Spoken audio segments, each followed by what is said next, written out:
You're listening to the This Life podcast with Dr. Drew Pinsky and me, Mike Catherwood. That's right. We're doing it this time. So check it out. Thanks for listening. You live. And there we are. You live, Mike.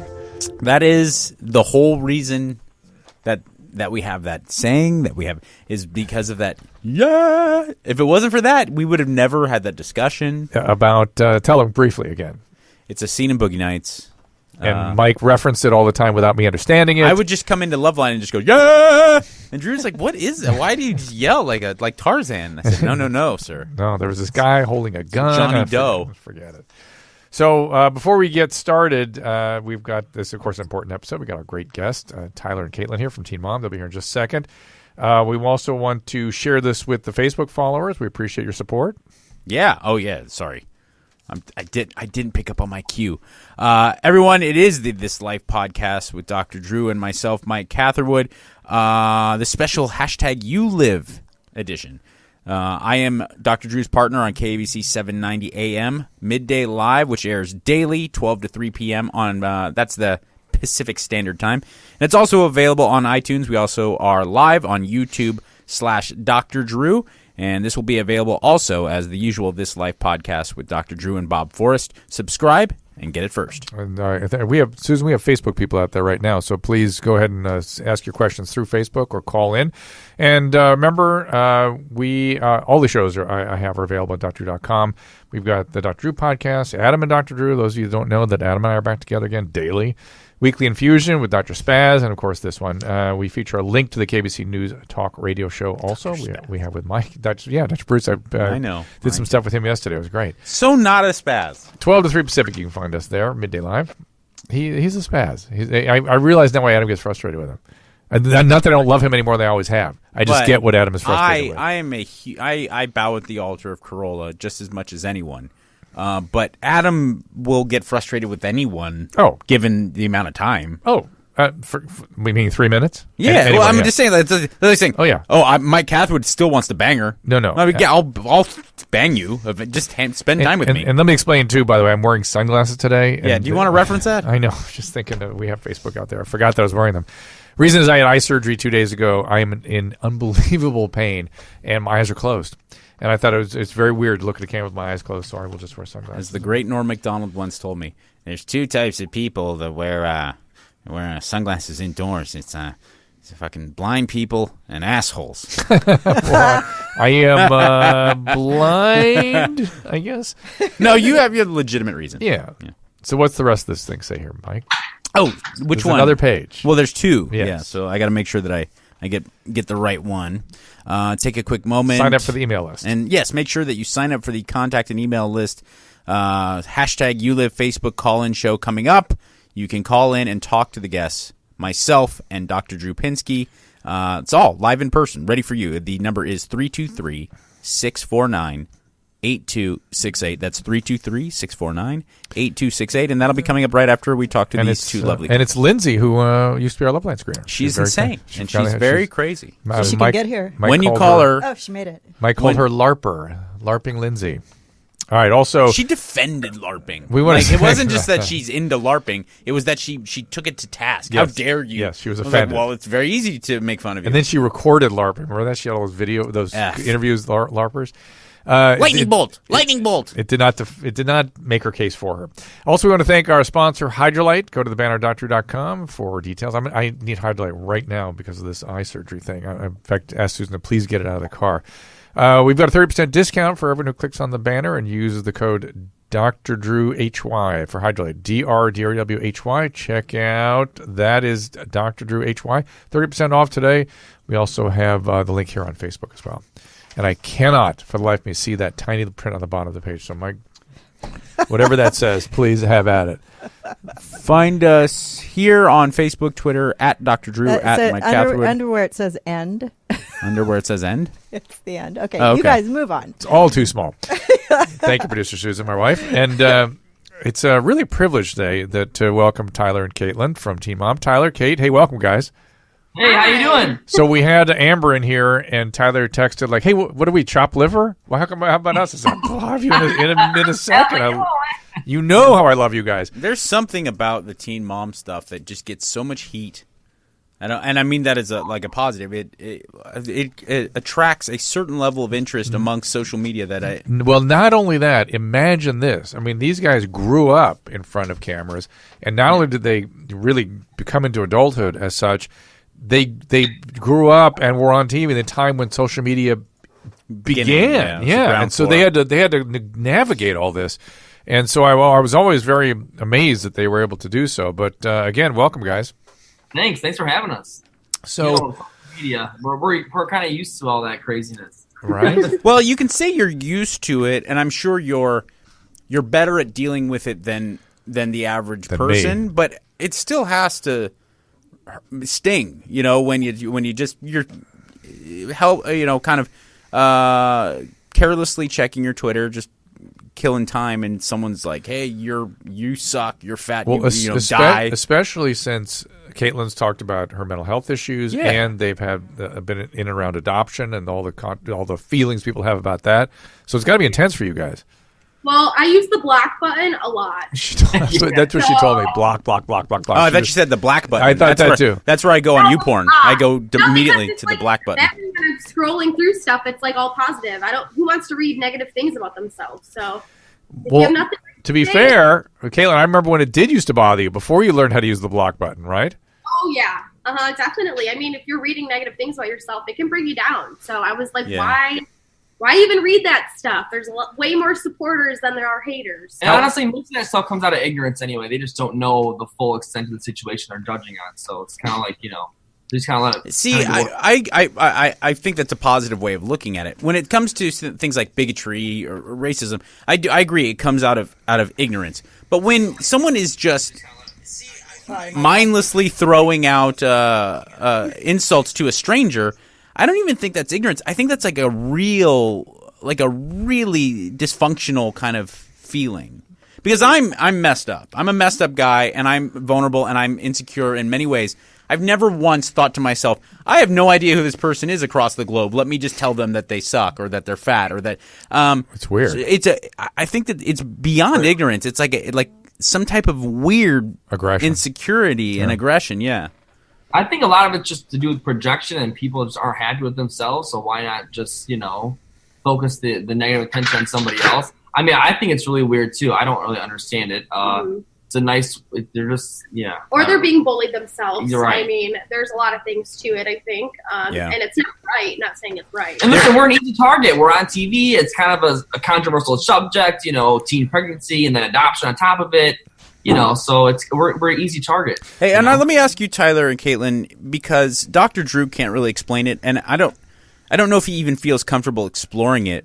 But why do you can't wait to see what's going to come out of your mouth next? But go ahead. I think you'll like this question.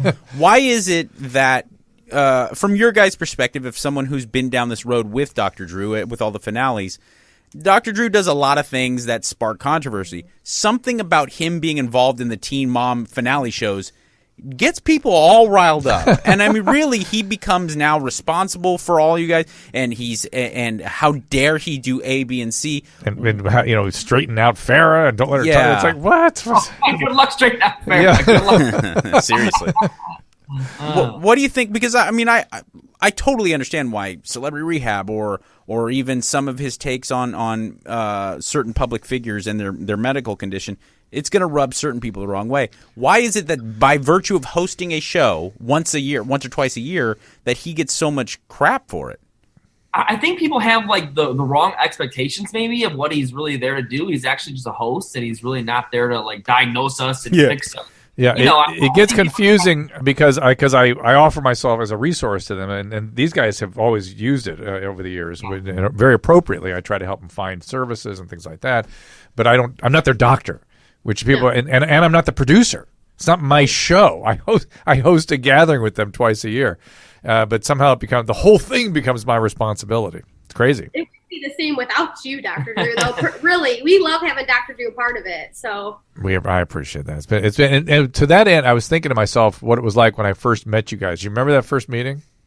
Yeah, we were scared. because I came I'd watched the show on the plane on the way over there, and I was like, oh my god, this guy Tyler and Catelynn, I must meet these two, and I pulled them into my dressing room and said, I've got to talk to you guys. What did you think I was going to say?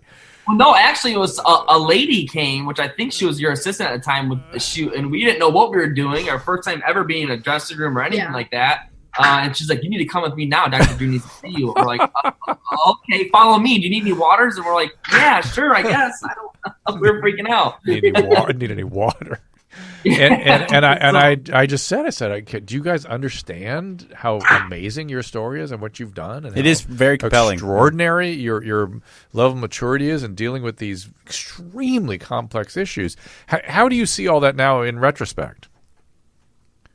I think now, well, like sitting back now, it's like, I think we realize now, we're both 25 and the stuff that we were going through at such a young age, it's like we didn't realize it, I don't think, going through it. But now having our own children and stuff, it's like, wow, we went through a lot of stuff that a lot of people wouldn't make it through. And I think it just comes from our childhood, being super mature and learning how to navigate through hard issues in life. And I think also, we were so used to it. So it was like, it wasn't something that was like, you guys are really extraordinary for doing this, or we were kind of just like, well, this is life. And I don't know, I guess when you're that young, you don't really think about the severity of what you're really going through until you get older and you're able to look back at it with a kind of a more little wiser mind and be like, wow, that really was kind of intense for a 16-year-old. Very true. Very true. And Tyler, a lot of people don't know your history. Your mom was the one that told me what you had gone through as a younger child, the behavior issues. Can you talk a little bit about that? Oh yeah, I was kicked out of my daycare. My mom eventually, there was the whole county. We went through all the preschools, and I was just behavioral issues. I was always kicked out. I was suspended in first time in second grade, and just kind of continued my whole life throughout school. And any kind of authority figure I would challenge, and just a lot of behavioral stuff. Some legal trouble I got into when I was really young, and it was just kind of chaotic. I was very kind of a wild kid, I guess. I think we were both crazy and chaotic until we found out we were pregnant with Carly, and then that's really when it all changed. Well, to be fair, Tyler, you went to some sort of therapeutic school for a while, right? Your mom told me about that. I did. I went to. It wasn't really. It was. I did go to she tried to put me in a, what would you call it, a Catholic school with nun ladies who would try. Nun ladies. I can't imagine that would have worked. I swear. Sisters. Yeah, we had to call them sisters. And I was young. So she tried getting me into that after getting kicked out of all the other preschools that I was in and stuff like that. I eventually ended up going to alternative high schools, kind of for kids who were wild, I guess. But you told me you got some treatment along the way, and that's what I think. My point is, I think that really worked for you. It did. I think. Well, going to treatment when you're super young, it's a little different experience because you have to go to this place. You don't really know why you're going there until the doctor or therapist that I was working with at the time tells you hey, you're in here for this, and your mom is worried about this, and but it did work for me for a little bit, it was kind of. And again, doing it at a young age though was a little different for me. I didn't have a good time with it at first. It took me a while. Well, but those kinds of professionals are accustomed to that. You can't reason with kids the same way you can with an adult, right? Right. So, as much as we like to try, and looking back on, there's no point in going shoulda, woulda, coulda, but looking back on being a parent, as opposed to saying well, if I could do it all over again, I think every parent that's worth their salt as a parent looks back on even the day prior and said, man, if I could just have changed something a little bit. What if you were to really get a chance to try to parent your child as the mature person you are now? They have a child now. No, my point being see, I'm 38 and I'm immature for my age anyway, but every single day I look back and I was like, I could probably handle that better. And I still think I do a pretty good job, but there's no possibility at 25 I could have been an effective parent. I can imagine as a teenager. So my question is, I guess, given that you're kind of forced to have a lot of retrospective outlooks on things because you're put on TV and people are they kind of force you to talk about your life and your parenting abilities and things. What are the main kind of tenets that you found to be true and you wish you could have learned earlier? I guess for me it'd be just just patience, having patience and to slow down and really just appreciate the little things and not sweat the small stuff. Yeah. That's good advice. It's very good advice. So caught up with like, oh my God, my kid spilled this, and I need. There's just so many stressful things about it that if you really just kind of pay attention to the good stuff and just not sweat the small stuff. Their kids are going to spill it. It's going to break. They're not going to know how to react to that situation. They're, I think just kind of slowing down, pumping the brakes a little bit. Speaking of kids, I noticed your daughter's not been on your Instagram lately. Did your wife cut you off? No. You talking to me? Yeah. Oh no, there just hasn't been as many opportunity. Okay. Well, she hasn't been as bonkers. Okay. And to me, also like the only thing I only have one child and she's 3, so it's not like I'm some expert. But the thing I have to work on and I look back on and wish I would have learned earlier is that I can't take the things that my daughter does so personally. Oh, like she's as dumb as my dog. She's a 3-year-old. And I get so upset as if she's being mean to me, as if like she's doing it personally to me to make me angry. And the reality is she's a 3-year-old. She has no impulse regulation. She has no ability to kind of act responsibly because she's a little kid. I get so hurt, like she's doing something to me to hurt my feelings. And the reality is she's just a little kid and she's a maniac. Yeah, aren't they all little maniacs? I do think so. So, speaking of maniacs, how's Butch doing? Oh God, he ain't doing too good. He ain't doing as good as he used to be. All right, let's explain to people who don't know. Butch is Tyler's dad. Butch has been in prison a lot. Butch is a drug addict, and he seemed in recent, 18 months or so, to be very interested in getting sober, though not so interested in meetings. But is that about a way to sum it up, Tyler? Yeah, I definitely would say he actually just got off parole 3 days ago, which is his first time ever being off of parole. I mean, he's been on parole since he's for 30 years. Yeah, since he was 32. Think about that, Mike. 30 years. That long. He's super scared and nervous to be off parole. Yeah, right. I think it's not having like that babysitter to watch over him. Yep. So right now he's kind of like, I feel like in this funk. He's like scared. He doesn't know what to do. And I ask him, and honestly, I keep up on him a lot. I say, hey, Dad, how are you doing with your sobriety today? I try not, I've kind of tried to learn to take a different path with him instead of getting angry with him and kind of just shutting him off instead of really just trying to like focus on, okay, how are you doing today with your sobriety? Do you need anything? You need help or, whatever the case is, I try to kind of just, be there for him as much as I can. Well, guys, he's struggling pretty bad right now. Okay. So Mike, you guys, Mike is always very vocal about the fact that he is in the program. Yeah. I have beaten Butch up as much as I can about going to meetings and getting a sponsor. He acknowledges it's what he wishes to do, intends to do, knows it's the right thing to do, doesn't do it. Then he doesn't. Hang on, I've also beat up Tyler about Al-Anon, and he also does not go to Al-Anon. You got to go, dude. Trust me, I'm a dually, so I'm in recovery myself, but I am also in Al-Anon. I was very resistant to it as well, not the program, but Al-Anon, and because I thought, well, I'm dealing with my recovery, my addiction. Why do I have to worry about being the loved one of an addict?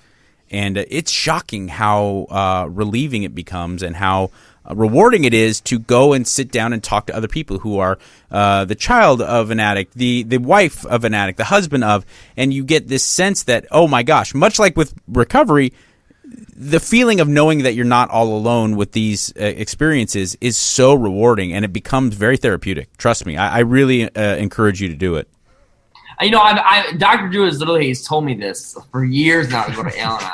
And I guess, I don't know, a part of me is like, a part of me, I guess the anger, I need to get over the anger. It keeps kind of pulling me back where I'm just like, it's frustrating that I have to go to do this because you are the way you are. So I guess it's kind of like. That's wildly understandable too, by the way. Don't feel like. And a common feeling. Yeah. I mean, I can empathize and I get, that's a very reasonable take? Why should I have to spend a couple hours a week doing something that admittedly is not very fun because my dad or my husband or my wife is a certain way? It doesn't seem to compute, but in the end, you will really find a lot out of it. And you get a lot out of it. It's also different on top of when you're doing your own, therapy. So it's like doing that, and I feel like which is a result of because you're an addict and you just now I'm going through, therapy doing this and I have to go to this other meeting now. It's just like, yeah. How old are you?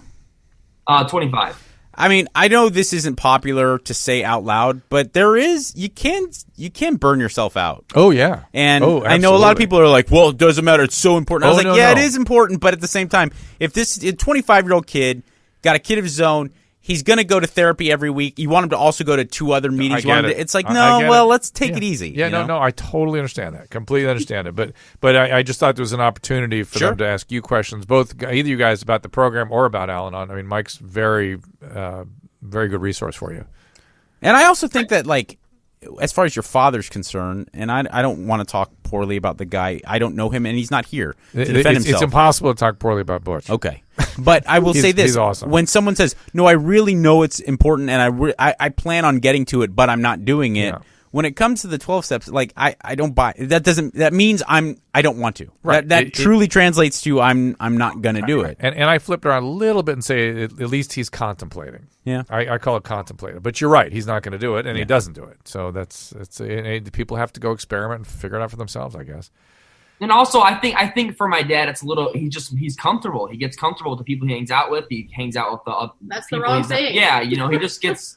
He gets way too comfortable, and I think he starts justifying all his decisions he makes. And well, to be fair to him, I try to remind him once in a while, like, hey, how's your sobriety doing? This is an issue. Remember, like, So I don't know. I probably should go to Al-Anon. Obviously, I need it. So. To be fair to him, both you guys, by the way, because of April and stuff. But how's April doing, by the way? Your mom. That's doing awesome. Good. Say hi for me, please. But I will. But what the hell was I going to say about Butch? I forgot. There's a lot to say about him. So. My eyes are bothering me. You ask him how the Sundance Kid is doing? All I can think about is my eyes. All right, that's a good time for a break. Oh, it's time for a break? All right, we'll take a little break. We're back with Catelynn and Tyler from Teen Mom right after this. Well, one of the great parts about working in recovery is seeing former patients successfully move on. And I've had patients that have come up to me years later and shake my hand and say, sometimes people are kicked out of treatment. And many of these folks move on to become mental health professionals themselves. And, of course, the field of psychology is vast. The need for competent practitioners is huge. If you're considering this rewarding career, I urge you to consider the California School of Professional Psychology at Alliant University. Now, I've known them for a long time at Alliant University. I've spoken at their past events. It was founded in 1969. It's boasts an alumni network of nearly 50,000 people worldwide. And Alliant has fostered many of today's mental health pioneers, authors, and advocates. CSPP at Alliant University hosts both on-ground and online programs in business psychology, marriage and family therapy, clinical counseling. They also offer APA-accredited doctoral programs in clinical psychology that can allow for specialization in child psychology, clinical forensic psychology, and integrated psychology. And the faculty is crazy. It's made up of leaders and historical figures like Abraham Maslow, Carl Rogers, Viktor Frankl, some of the true fathers of modern psychology. For more information, and I worked alongside of these students as well, by the way, in the clinical setting, as well as having lectured at the institution. So for more on the California School of Professional Psychology, CSPP, at Alliant, click the Alliant banner on our website or visit Alliant, ALLIANT.edu, alliant.edu.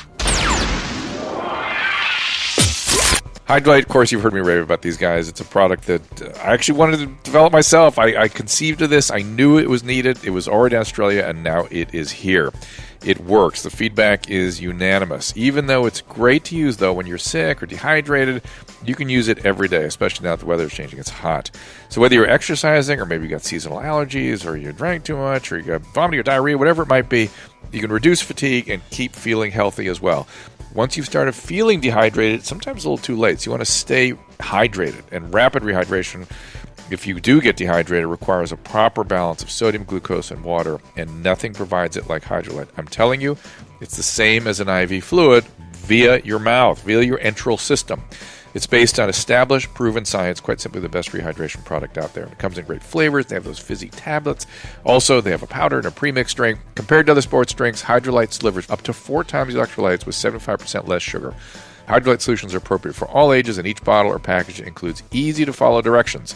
All right, you can find Hydrolyte at Rite Aid or online at Amazon or click through at drdrew.com. And for a limited time, our listeners save 30% on Hydrolyte if you use the code DRDREW, Dr. Drew, HY at checkout. That is DRDREWHY. 30% off. Great deal. Do it. And welcome back. We're here with our friends Tyler and Catelynn from Teen Mom. And to you guys are asking why I have sunglasses on, because my eyes are closed because I had eye surgery and I'm in extreme pain, although I'm adequately distracted by this great conversation. And I welcome your questions. I had a radial keratotomy and I am in pain. And it's hard for me to open my eyes, especially with lights here for the Facebook thing. And so I apologize. I'm embarrassed sitting here wearing sunglasses, but I'd be more embarrassed looking at a camera with my eyes closed. So that's the reason I'm wearing sunglasses. We actually have some calls for our guests. Let's do it. Let me get right to that. You guys are there, Catelynn, Tyler? We're here. All right, excellent. All righty. Let's talk to Colleen, is it? Yes, it is. Hello there. Hi, Colleen. Hello. Hi. Hey, Colleen, whatever you're listening to the podcast on, can you turn that down? Oh, yeah, okay. I'll just... Thank you. Yeah, just listen to yeah, your okay. phone. Anybody who's Sorry waiting to about call, that. just listen on your phone. Pardon? You just listen on your phone. Go ahead, Colleen. Okay, hi. Hi, Catelynn and Tyler. Hi. Hi, I love you guys. Thank you. Thanks. So does your dog. Who's Yorkshire I Terrier? love how you're raising your daughter and the choices you've made. And you inspire me to pursue what I'm trying to do. Which is? Which what? Porn. I'm in the process of adopting a 8-year-old child Wow. Oh, wow. who's in foster care. Yeah. That is And awesome. she has a So disability. from foster care, is that what you said? Yeah. She Sorry, has, my little yapper I'm thinks in sorry. my Our house. dogs. I'm sorry. Go ahead and continue. I'm sorry. I just want to explain the crazy noise that's going on over here. Sorry. Well, I'm trying to figure That's out your dog, I'm trying to right? figure out the breed. Is it a Yorkie. Yorkie? That's what it sounds Oh, like. God. It's a Chihuahua. It's even worse. Oh, nice. Oh, no. wow. I have cats, so they're quiet. Okay. So you're adopting somebody, an 8-year-old, out of foster care. What's in? How soon? What's happening? Where are you at in the process? Right now, it's kind of, I got visits with her, supervised visits through the department. I've seen her once in the last year and a half. Oh my! It's kind of a tricky situation. But you're going to see it through? My daughter, yeah, I want to adopt her because she's never had a family. Oh, wow. This child has been in foster care since she was 6 months old. Unfortunately, there's a lot of that. A lot in this country, and Yeah. where it really I gets know. where it really gets dicey is when they have to graduate out of foster care into the world, and there's the services are just inadequate in most areas of most states. So good for you. Well Yeah, done. I'm actually in Canada, Edmonton, Alberta, Canada. We couldn't tell. Where I'm Canadian, yes. Well, I'll tell you what. That's really But, amazing. yeah, Colleen. Really, I have to ahead. kind of express to you that there's a lot of kids that don't get that opportunity, or anyone that even Looks at them to adopt. Yeah, them. so I think it's amazing what you're doing. Yeah, I think it's great. So Colleen, good luck and keep us posted. Yeah. Okay. Thank you, Colleen. Appreciate it very much. That's a serious commitment. Oh, My jeez. goodness. And Let's see here. We have another call for our guests here. Let's talk to. I'm sorry. No, that's Is she also named Connie? I just don't want to make a mistake. the other one was Colleen, I think. Okay, good. Hello, Connie. Hello, guys. You live. You live. I've missed you guys. Thank you for having this You Live podcast. It's great. Yeah, it is a real gift to society. Where's Connie calling from? Connie is calling from, I'm going to say the Valley. I'm going to say Western Europe. No. Where are you calling from? No, OC. Oh, Orange County. Okay. Oh, you. Okay. All right. So what's going on? I have a question regarding borderline personality disorder. Okay. My daughter, I guess, has been diagnosed with that. Yep. And I've always known since she was a little girl that something is up. Yeah. And I, for a long time, thought it was just oppositional defiance. Right. It looks the same. But it looks the as same. it turns out, it is. Yeah, it looks very similar, doesn't it? So, what's the question? Yes.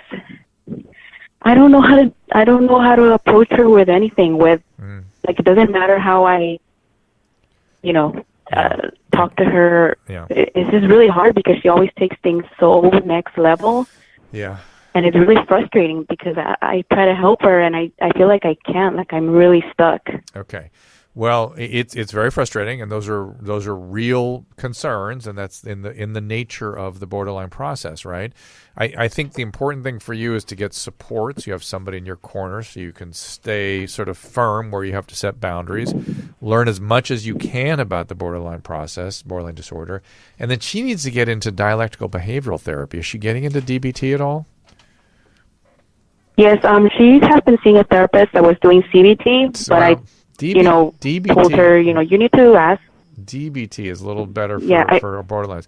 And again, the way I think that I like to think about some of the painful part of being around the borderline patient or individual is remember that when they get upset, they cannot appreciate that your mind even has content. They lose track of other people's sort of existence. And they're absolutely, which is sort of extra painful because when they're in a calmer moment, they kind of can do that. But when they get escalated, it loses it, and they get into this sort of extreme emotionality and the fear of abandonment, and then it's just all over the place, right? And then they use something called projective identification, which is their feelings they push out into you, so you feel all crazy and spun around. So, you've got to be able to just keep your feet square on the ground when these things happen, and you need somebody in your corner. You need like a therapist or another mom who's dealing with this, something. I've talked to her therapist before, but, just like yesterday's show, I just feel like no one really has a time where no one I know. I don't know. I just feel really No, you're right. You're right. Lost, no, that's true. But that's why I was saying, that's why when we were talking to Tyler about going to Al-Anon, that's why I would say look for a support group for moms, with borderline kids, that kind of thing, and find somebody you can have in your court, somebody you can just have to stand with you when you need a shoulder to lean on, and that will go a long way. You'll be surprised. It doesn't have to be a therapist, okay? Okay, and one more thing. She has a really hard time maintaining friends. Sure. For the same reason. Sure. And I feel like sometimes I try to kind of step in and help her relationships, but I don't know how far I can go as far as like letting her closer friends, I guess, know what her situation is. How old is she? 23. Yeah, it's rough. Yeah, you have to have permission from your daughter to do that. Yeah, I'm sure you've learned the other part about dealing with the borderline process is you have to be super clear, really clear about everything. And don't give any opportunity for splitting, right? You know what splitting is? Yeah. Good, bad. Yeah, you violated me. I can't trust you anymore. That kind of stuff. Yeah. And so she could turn in. She could easily turn your trying to help her into you're an evil witch. I can't trust you. You violated my trust. If she feels that way in that moment. And so you got to go, look, I'd like to help, and then really be sure she hears you. That's the other thing. It's like, okay, I'm going to go talk to Susie now, and here's what I'm going to tell Susie. And so so you reduce the potential for that flip, okay? Okay, and one last thing. Yeah. Her psychiatrist right now has prescribed her Zoloft and lorazepam, which I'm kind of... Does that even help her? I mean, she also has anxiety disorder. Yeah, the lorazepam I'm a little nervous about, but the Zoloft can help. Can help with the anxiety, and the borderlines usually do end up on some medication, and it usually does help them a little bit. So, all right, do you think that good luck? Sorry to cut her off. If Lamictal would be helpful. I am a big fan of mood stabilizers in situations like this. So I don't know about Lamictal so much as a mood stabilizer. Talk to the psychiatrist about that. My question, I'd like to know. How about that, Tyler? Do you guys understand what that was all about? Yeah, I mean that sounds really intense. I can't imagine like what that's like. That's wow. Kate, go ahead. We have watched Amber Portwood struggle with her mental illness too, and I know she was diagnosed with something similar. Yes, she was. That's right. Yeah, and it's super hard for her. I can see it, and I empathize with her. Yeah, I really do. Because even me, just with depression and paralytic like panic attacks and stuff, I wouldn't wish that on my worst enemy. How's that going? How's your panic and stuff? Really good, actually. I'm not on 200 milligrams of Zoloft anymore. I'm on 150. Good. And I feel better. Good. I would love to get it even lower more, so we'll just see and keep going with the flow. Excellent. But I feel good. So good. You sound great. I mean, you seem like you're really yourself again. Yeah, I feel like myself. She's gotten really, really, really good with her coping skills, and she kind of knows to take time for herself. Mm-hmm. And, I've seen a huge improvement. So, oh my God, you can hear it. I mean, there was like a year ago, things were not so great. No. Yeah, no. I feel like a completely different person. Yeah. We have another call, but Lindsay is clearly developmentally disabled, so I'm going to say hello, caller. Hello? Yes. What's your name? Hi, my name is Marissa. Marissa. Yes. Yes. Hi. About 6 years ago, I was in a domestic violence situation, and I had to. I chose open adoption for my son, and I have 3 other children. And I was under the impression that the open adoption was going to be more open, and the adoptive parents told me that we were going to all have more communication and everything, and the adoptive parents told me that, and told my children that we were going to have, that it wasn't going to be the last time they were going to see my son. And they went from more open to just pictures. And I don't understand why they made that decision. But I guess my question is, I am having a hard time talking to them and understanding why. And my question is, how do I talk to them? Okay. I think maybe hang on, Marissa. I think you've come to the right place. All right, guys, who wants to start? Well, hello, fellow birth mother. First of all, I want to give a lot of props.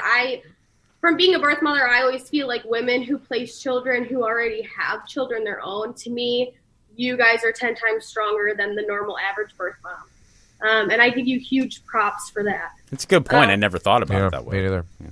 And I'm sorry that you have to be going through this. I mean, even with ours, I feel like as birth moms, we always want it to be as open as possible. And we want to be able to see them all the time and have birthday parties with them and things like that. And I noticed for a while in our relationship with our adoptive parents, things started kind of, distance and slowing down. And, we would randomly get pictures and stuff. But I try to put it in her shoes as in, like, Brandon and Teresa couldn't have kids. And I feel like now that they had them, like, they're super scared of, like, losing them or, like, I don't know. And it's hard for me to talk to Teresa, too, because I think it's hard for her to be open with me. And I would really push you in the direction of looking, it's called On Your Feet Foundation. You can find them on Google. So it's On Your Feet Foundation. And it's all ran by birth moms for birth moms. They have retreats for birth moms, and you can go there. And if you can't afford your way there, they have things that'll help pay for you to get there and stuff. And honestly, I went there and it changed my life. It helped me totally relate with other birth moms and understand where I was coming from and hearing different sides. And it really helped. If I were you, I'd look it up. It's On Your Feet Foundation. And they always have their retreats in the summer and in the fall. And they're always usually in Michigan City, Indiana. And like I said, they will help you get there too if you have no way of getting there. They are awesome. And they also have a program for birth moms and adoptive moms. Yes, it's a retreat too where it's the birth moms will go to the retreat with the adoptive moms. And it helps learn about communication and hearing both sides of, the birth parent side and the adoptive parent side, which honestly I invited Teresa to, and I'm hoping she'll say yes to going too. So, you have to keep talking about it. and just expressing your feelings to them. And I don't think there's anything wrong with that as long as you come out respectful and just honest. And keep reaching out as much as you can. And just keep reaching out as much as you can. There's nothing wrong with that. Right. I haven't reached out to her for a while because I felt like, I don't know, I felt like it was something I said, or because I did one time say, you know, I think I made a big mistake, you know, and I shouldn't have said that. But I know I made the right decision, but she kind of cut me off, you know. And yeah, but how could anyone it scares not go through those feelings? Of course. But I mean, you have to be addressed with those feelings. Of course. It scares the adoptive parent, though. That's all. Yeah, I was going to say, I think that is scary, you know, but I guess it's learning how to. I was going through some feelings, and I said that, and I think she got upset. We're allowed to feel that way, and you can text her and tell her. Right. Write her a letter or text her. I think. Sorry if I didn't mean to offend you or afraid you. I was just feeling. Can we talk sometime? Yep. I mean, Tyler and I and Ray and Teresa had to sit down and have a face-to-face conversation a couple years ago and put it all out on the table: how we felt, how they felt, what their fears were, what our fears were, and they should to do that for you, I think. Yeah, thanks, Marissa. Thank Good you, luck, man. Marissa. And then Catelynn and Tyler's the craziness of television on top of everything else. Oh, right? Yeah. So that makes everything healthier. Yeah, always. You guys have been a big inspiration. Your guys' story. I've been following you guys from the beginning. Oh, I dropped her. Oh, nice, Mike. Well, no, they cut me some slack in that there's a nice 40-second lag time to dropping someone, so it's like I didn't have any real control over it. But you want to know what, though? That's the only reason why we do the show is right there, Dr. Drew. No, I know how important that is to you. I do. I know you guys have been great about this. And you know, what's going on this season? Any highlights we should know about? Oh God! Well, they're filming us getting on the, getting our farm together. They filmed me purchasing a few more crazy animals. And the launch of our business, our launch of Tierra Rain, which is going really awesome. TierraRain.com. We do like little kids' clothes. There you go. Sandra was calling in to ask you specifically about your clothing line. So thank you, Sandra, for the call. And there you go. You got your answer right. Yeah. Where do people get it? Pardon me? Where do they get that stuff? Your clothing? www.tierrareign.com. TIERRAREIGN. And it's the same for Instagram and Twitter. It's at Tierra Rain. And it's 2T to 6, and all handmade in the USA. Yep. By awesome women in Detroit. They're actually made in Detroit, Michigan. So we're really super stoked about that. And Susan, any questions off Facebook? Anybody got anything there? I hope I put that on right. Let's see. I have a friend who goes to Al-Anon meetings because he's the child of an alcoholic mom, but he twists their teachings to fit his own moods and still drinks himself and mixes alcohol with his psych meds. He's bipolar too, and scary enough when he drinks, worse when he goes off the meds. And back to that topic. What would he like? Is there a question behind that? I don't know. I just want to let you know how effed up this guy was. I know. That's all I hear. Like, that's a good one. Guy's upsetting me. Okay. Well, I get a lot of your amazing couple, and you've been through a lot, and the limelight is tough. I do have an interesting email, though, here that I think that Mike should read. Okay. Because I cannot. Can I just make Drew try and read it just for my own personal? No. If you want, it's kind of it hurts my eyes. I get these all the time. Hello, Dr. Drew. My name is Kylie. I am 26 years old and a single mom of 3. I had my youngest when I was 21. I was 16 when I got pregnant with my first, 18 when I got pregnant with my middle, and I was 18 when I got pregnant with my middle one, and 20 when I got pregnant with my youngest. I was reaching out to see if anybody there was, I was reaching out to see if maybe there was a possibility you would be interested in featuring my life with my children on a show to really show what becoming a teen mom can do if you are not fortunate. Well, can I just step in and say, like, from the little I've seen of Teen Mom, it's not like the Trump kids are getting pregnant. I get so many of these, but read, she's on food stamps. And I live in Section 8 housing, and I received food stamps this past Monday. Was the first time to be fair, you guys tell me if I'm right about this, but that Teen Mum show, the British show, seems to be one that's really showing folks that are struggling. Am I right about that?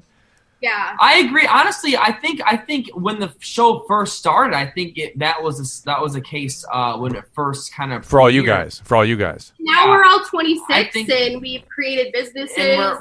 And the show honestly blew up. I mean, we were the original. We had no idea this was gonna turn into this. When we first did it, we thought it was going to be like True Life. I'm 16 and pregnant. They didn't even know what it was going to be yet. Right. So. Yeah. I don't know. Hey, any contact with anybody else? You said you were in contact with Amber, and she's doing great lately. How about Macy and all that stuff with Ryan? Any updates? Well, no, I know I talked to Macy when Ryan first went to treatment and stuff, which was awesome. But Ty and I, we always keep in contact with Macy and Taylor and Amber.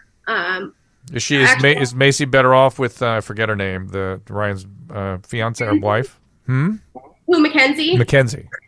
I'm not sure, really. I don't ever ask dig too much. I'm just like, hey, girl, what's up? How you been? How are the kids? Cool. You know, that type of thing. But we are all super close. We love each other. We love to hang out and have a good time with each other, and we're just friends. I like how Drew just breaks right to it. Farrah. Oh no. Oh. Nobody really talks to her. I don't think anyone likes I just saw her naked in Vegas recently. Really? Yeah, Sweet. She wasn't wearing much. So. Yeah, but that was in your suite, which is the weird part. I don't know why she was. Don't you guys feel bad for some of the stuff that Farrah gets into that she pulls down on herself? I do. I feel bad for everyone. I feel bad. People got on my case because I said I felt bad for Aaron Hernandez. Yeah. You know, I was like, obviously I don't feel bad as I feel for the victims. Yeah. But it's incredibly sad. I mean, the guy he had life by the balls. What an amazing story. He brought himself out of abject poverty with no father. He was this amazing talent. And then he goes off the rails and he's committed suicide. Of course I feel sorry for Farrah. She's a human being. Yep. People act like she's Osama bin Laden. I mean, she's a wacky broad, you know, but she's a human being. You know, let's stop here. It's sad. I mean, I think it's sad that I think she maybe has struggled with mental illness or something her whole life or something and has never sought treatment for it. I mean, but the thing is you can only feel bad for somebody for so long when they're so mean to everybody. Let me ask Tyler, Catelynn, and Dr. Drew. You are three people that are maybe the best to talk about this. I don't know what the answer is, and I have my suspicions, but then I go back and forth on this. When it comes to the taboo of mental health, not the actual effects and the treatment, the stigma. When it just the stigma and your own personal kind of resistance to dealing with it, does TV help or harm? TV meaning being on TV trying to deal with mental health problems. Is your own kind of resistance increased? Is the people around you, is their judgment of you, is it increased? Is everything? Wait. I don't get the question. So if you're on TV and you have mental health issues, does being on TV make things worse, better, or in between? Worse, better, in between. And I don't mean just like the actual treatment, like the end result. I'm talking about like stigma. The average American has a baseline level of resistance and stigma to mental health and mental health treatment. Yeah. Does it help or hurt to be on TV while you're dealing with it? Catelynn? I would say for me in the beginning, it was hard, and I would say probably hurtful, honestly. But now that I've gone through it and it was all on TV and I've made it out like a better person, I would have to say that there was a benefit of me being so raw and vulnerable and actually showing it.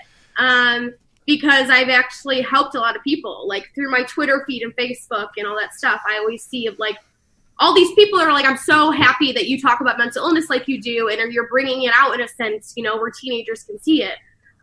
Was it hard to talk about on TV? Absolutely. Did I want to? Not really. I was super standoffish and scared, and gave me even more anxiety because I didn't want the whole world to judge me. And it's also really hard when they're seeing symptoms for a year straight without any explanation. So they're judging me on those symptoms, on those behaviors. So it's kind of it is hard. Yeah. But I think when it's better when it does end up being a successful story where it's like, look, you can get help. There is help out there. Just because you feel like your world is crumbling and life is over, you can become better and healthier. And there's a light at the end of the tunnel. Yeah, there's a light at the tunnel. I want to make 3 points. One is, it's the real problem with stigma and mental illness is how people stigmatize the people who are having symptoms of mental illness, like Catelynn was, or like that SC professor was. When people manifest behaviors and symptoms, that's when you resist the stigma, everybody. Not when people come out and say, hey, I'm better, I've had treatment. It's easy then. It's when they're behaving ways that we don't like that are upsetting. That's when you need to not stigmatize people, number one. Number two, essentially everybody that I've dealt with that had some sort of experience with mental health treatment on television, whatever the setting, whether it's Catelynn or Celebrity Rehab, whatever it is, they all describe exactly what Catelynn is describing. which is, and then my third point is that treatment generally works. So they generally have a decent response.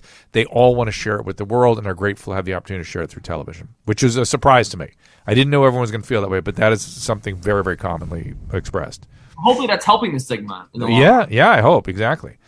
But, I know from the patients themselves, when at least in recovery, in addiction, I don't know about other kind of mental health issues, people who deal with addiction on TV almost always have a better sense of urgency when dealing with their recovery because they're given that evidence of like, oh my God, that's how I am? Right. Seriously, that's how I behave? Because I even myself, I'll be fully honest, I have this way, like I think every human being does, of making things much nicer in retrospect. So when I look back on it, it's like, I can put a little sunshine on that bad boy. Hold on. You mean addicts minimize and deny? Are you kidding? Yeah, but there's a difference between minimize and deny is when I'm talking to you about it. Yeah. I'm talking about when I'm sitting on my couch thinking back about it. I have a way of introducing myself to a girl I had sex with 15 times. I have a way of making that a lot nicer than it probably really was. Mm-hmm. I have a way of lying directly to my parents' face and crashing cars. And I have a way of making that a lot easier in my head than even... Now, if I had a nice VH1 camera on it, there's no getting around it. I was like, what? Really? I said that? I did that? You got to be kidding me. I call that holding people accountability. Yeah, really. Accountability. Yeah, he's right. That's what I think it is, Tyler, too. I think it's accountability. You still there? Yeah. There you are. So, all right. I feel like they're like judges on those judge shows. Like, I want to know what's going on below the nipple level because I don't know. I feel like maybe they could be playing a little footsie, maybe even a little more racy. Who knows? You never know. I know the Chihuahua's running around under there. Whatever's going on. Where's the peanut butter then? Outside. That's why I disappeared for a minute. I see. I'm not. I'm preoccupied by my. Again, to explain why I'm wearing sunglasses, the newcomers on the Facebook stream. I had eye surgery, and I'm uncomfortable, and I have to keep my eyes closed, and it'd be too weird for me to look at the camera with my eyes closed. So you have your beautiful wife, Susan, driving you around? Oh, yeah. Okay, so you pretty much can't see.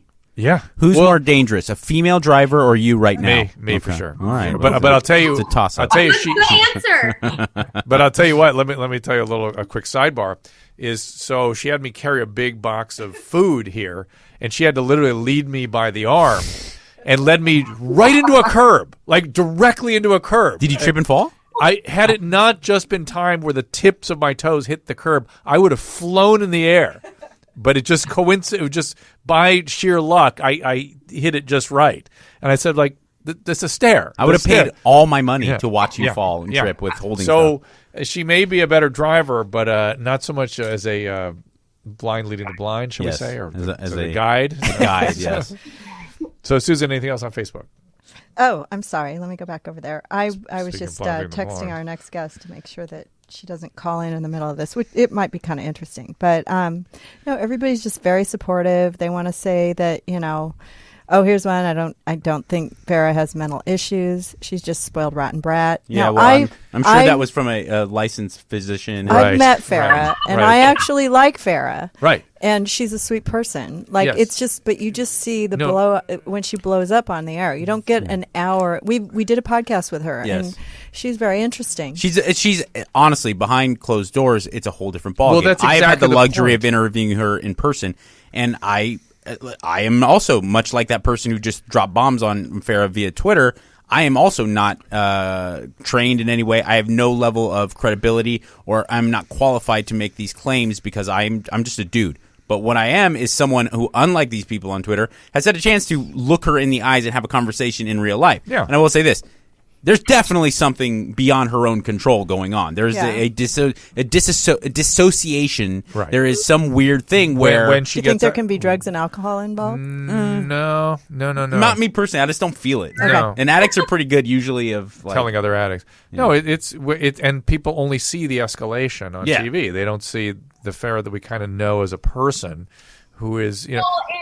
And Dr. Drew, nobody knows her childhood trauma either. Right. She's been very circumspect about that. I wish she would open up and talk about it, because then maybe a lot of people would actually understand where she's coming from, and maybe I agree with you. We got her father's childhood trauma. Yeah, the dad had been... He was a cool cat. I enjoyed talking to that guy. We interviewed Michael, guys. And okay. he, what was he was sexually abused as a kid? Was that what it was? Yeah. I forget. Yeah, he had sexual abuse. And and he had all kinds of feelings about that, and they create all kinds of behavior. He's had some treatment since, and so he really is, really trying to make a change. Yeah, well, I'm glad that he's starting to open up about his stuff. Yeah. I think that'll help everyone kind of understand the dynamics they have all with each other. Yeah, that's right. When I was in treatment, when I was a young kid, that was a huge thing that they told me about my sexual abuse when I was a kid. That's what kind of manifested all my behaviors that I had with authority figures. And it's something, honestly, I will say that I think sexual abuse among men needs to be talked about more, and it's something that needs to be, just kind of, because that's very. I mean, you're supposed to be a boy. You don't cry. Right. You want sexual advances without invitation all the time because you're a boy, and it's not true. It needs to be talked about more. So it sounds like Tyler, something like what you had, Mike. It does. Yeah. It does. Well, I lost my virginity very young, and Tyler, you're exactly right. And it's such a weird thing, especially in America.